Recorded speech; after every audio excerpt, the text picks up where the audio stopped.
Hi everyone, and welcome to MicroMoment Monday. Several weeks ago, we did a little quick micromoment on seed catalogs and starting an herb garden and maybe even microgreens in your kitchen. And I wanted to give an update on that today because I did finally get those started just a few days ago. The first thing I want to show is the microgreens grow flat. I bought a case of 100 of these when we were going to grow microgreens commercially. And I'm going to start these in my kitchen.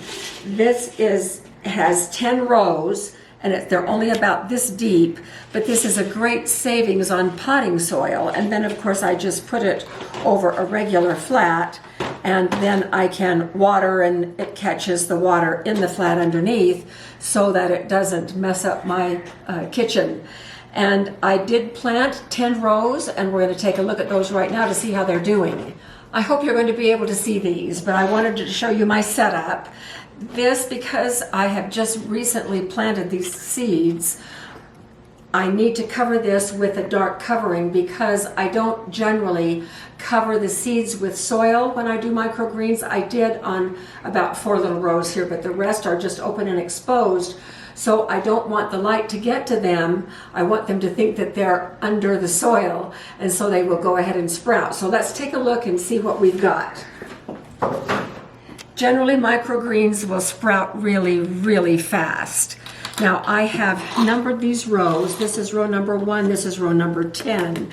And I know that this is arugula. You will see how fast these have sprouted. This is only 2 days old.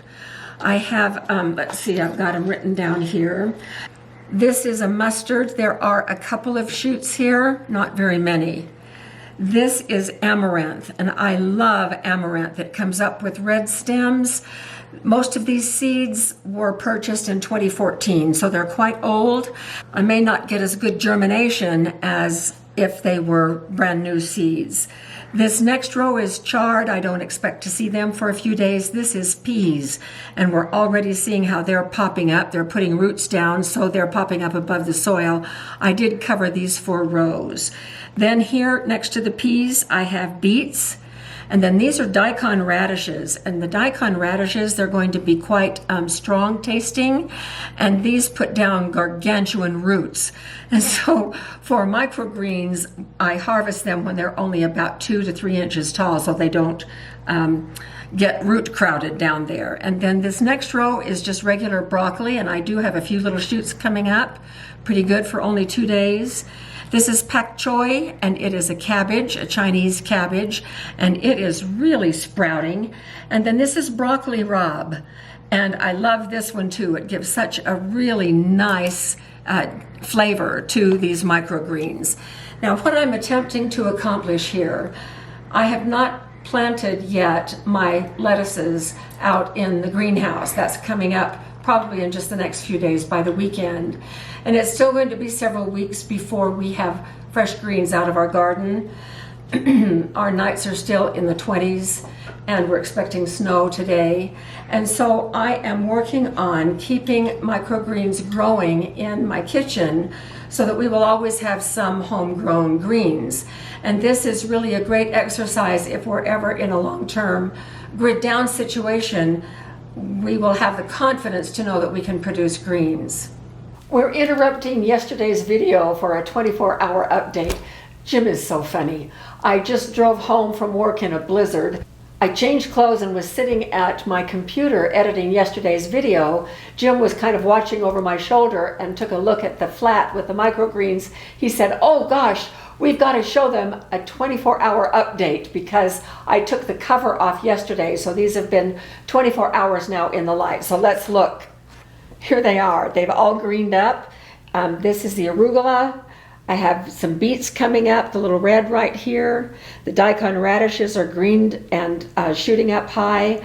And then I'm getting various and assorted sprouts here from the broccoli rabe and the Pak Choy. So what fun this is to have a husband who is so invested that he interrupts my work to give you a 24-hour update. So there you have it. The other thing that I have done is that I have an herb garden. We have over here a bay window that faces south. It could not be more perfect. And a glass table right in front. Jim is going to give you a shot of that over there. I have a total of 12 pots, just like the ones that I'm showing right here. And I'm not going to bring them all over, nor are we going to walk over there. Most of them have not started sprouting yet. I planted these one day before I did the microgreens, and so far I only have one pot going. Because we live in a dry desert climate, I make a little greenhouse for each individual pot, and I'll give you a rundown on what I have planted. I have 4 different types of basil. One trick that I do is this basil came from the store, and now in the stores you are seeing live, well, at least we are, seeing live herbs that are rooted. And so every once in a while I will just snag one of those, come home and plant it, and then grow my own. And that's what this is. It's a basil, but I have no clue what variety of basil it is, and it is not a very strong smelling basil. So I may replace it before too long.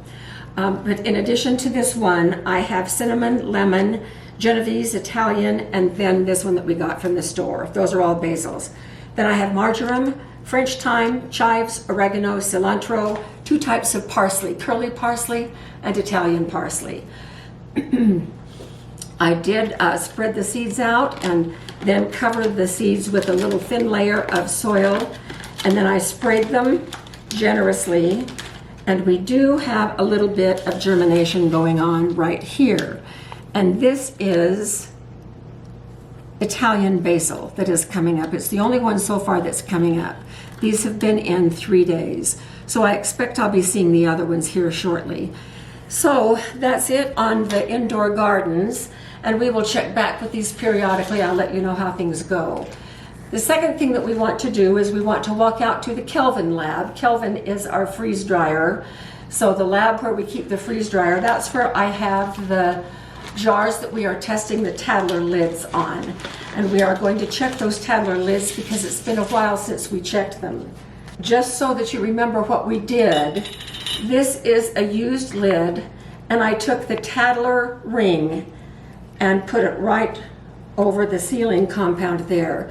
These lids are not supposed to be used for a second time. My question was, but what if we use the Tattler ring right here? Would it hold? Would the seal hold?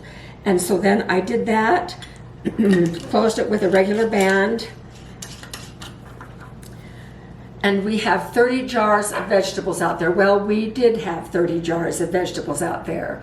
When I was really sick over the holidays and Jim was fixing our meals for us, he, not knowing that those were the Tattler jars, brought 2 in. So we're 2 short, but they were sealed when he brought them in. And so we have 28 left. So let's go check to see how they are. So here we are out where we have the Tattler jars. There's 4 right here, and then there's 2 cases of 12 right here. So there's 28 altogether. And the way that I test these lids is that I just give it the spoon test. That is a test that tells me whether or not the lid is sealed. Now, to give you a comparison, this lid is not sealed. So you can kind of hear the vibrations. Let me see if I can find another one.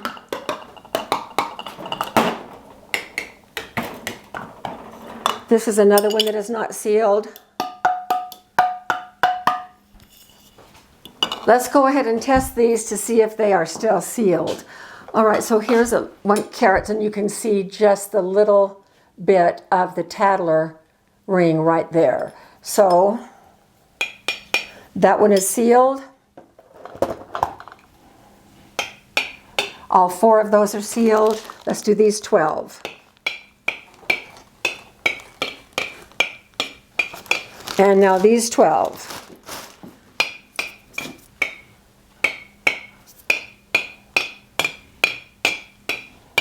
There we go.